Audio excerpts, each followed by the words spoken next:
Hey. My name is Tara. I'm Giselle. And we are writing in regard to our journey to motherhood. And in the email that we're attaching this to, it will have a GoFundMe link that kind of explains our journey to motherhood, but it's a very quick blurb.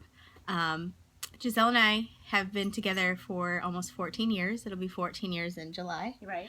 And we've had kind of a tremendously long journey to motherhood. No, it's been, there's no doubt about it. Yeah, so it started, we've wanted a baby probably since we met each other. We met as kids, so it's a good thing that couldn't happen right away. I was 21. I was 18. And,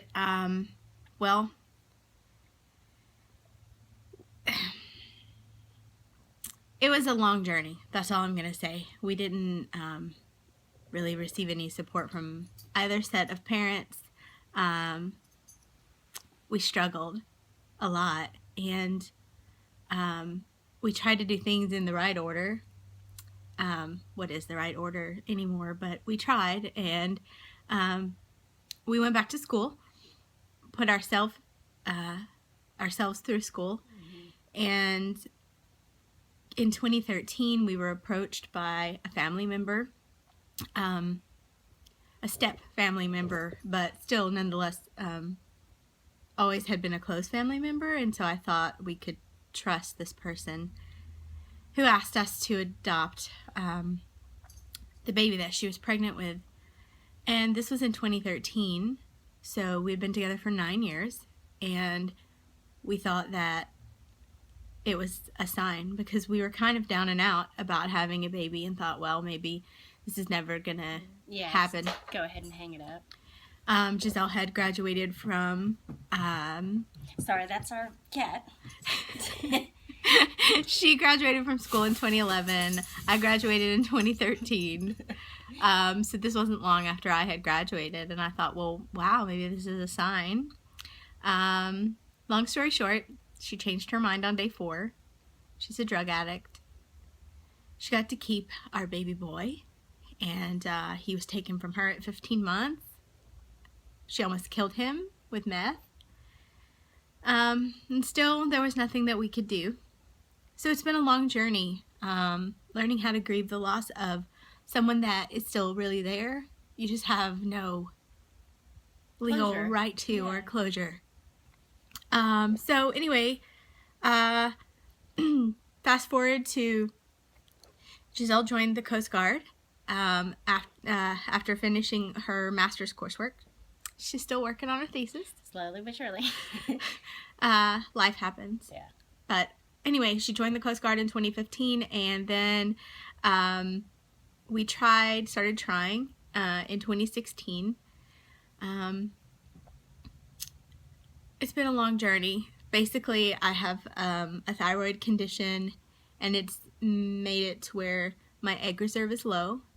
And so, even though we've tried, and the doctors are pretty sure that I've had 2 chemical pregnancies, which are just very early miscarriages before 4 weeks, or right at 4 weeks,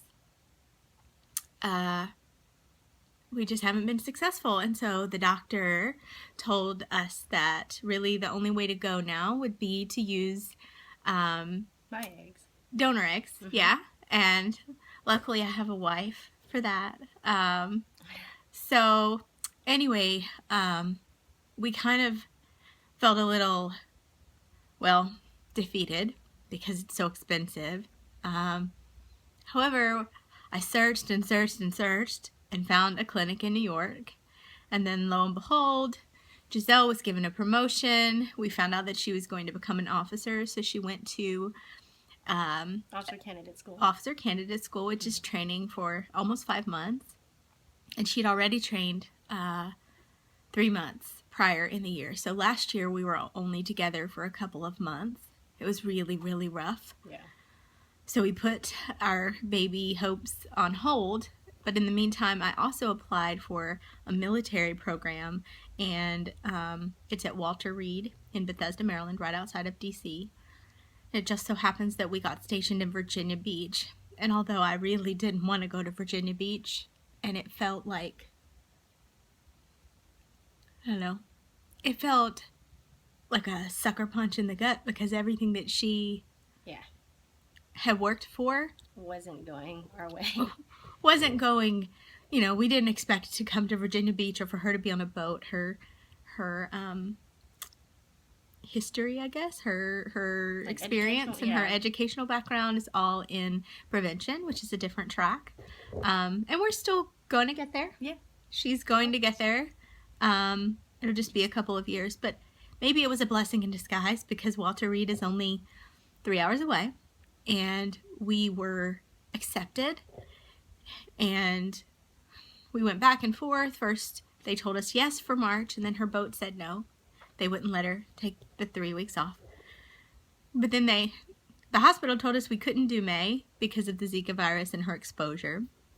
Due to work and where we go for work. Yes, her patrols. So now we've been put back into the March cycle and her work has agreed to let her go. We have to take leave, which will deplete her leave. So we're a little sad about that because it basically halves the leave that we would have had. To go tell family and just do what we need to do. Well, yeah, and when the baby's born. So we've got to build her leave back up for when the baby's born because we're going to have to use all of that leave. And we also have to pay for the plane tickets from here to the boat, wherever the boat is in, south of the border. We also have to pay for a hotel every single night while we're there and food. And, well, all I can say is after the adoption and having a lot of debt from that with no way to recoup the money, and just life itself, we feel like this is kind of our last shot. And it's even though it's a military program, our insurance doesn't pay for it. So it is discounted, but it's still expensive. And it basically costs around $15,000. And that's just for one try. And we're really trying to believe that one try is all that we need. Right. Maybe it's not. And maybe that would present a whole different issue and problem. I don't know. All I know is we're really trying to make this work. And so there's a GoFundMe. And we thought maybe, possibly, because I don't know if we're just not doing it right. I don't have a marketing degree. But we haven't gotten many donations beyond just a few of our friends, which are the most kindest, amazing people in the world. We have an incredible support system. But we thought maybe, just maybe, someone might see this and that with your social presence that maybe you could share it and it might help. And if not, maybe you could just share the story because who knows, maybe it'll inspire someone. Because even when I don't think either one of us would ever want anyone else to go through what we're going through. It's just been a lot. And the thing is, even if you do go through it, though, that's what I was going to say. You can do it. Yeah. Yeah. It doesn't matter. It doesn't matter. I feel like every time we think something's going to go right, it doesn't. But we always learn from it. I think you kind of have to fall face down in the arena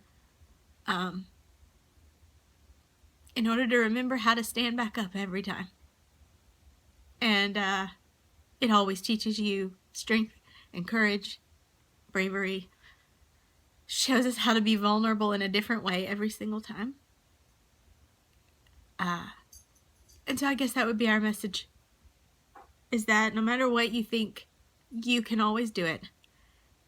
And we've been doing it for a long time, we know. Yes. So, we thank you for your time. Yes, thank you. And we wish you well.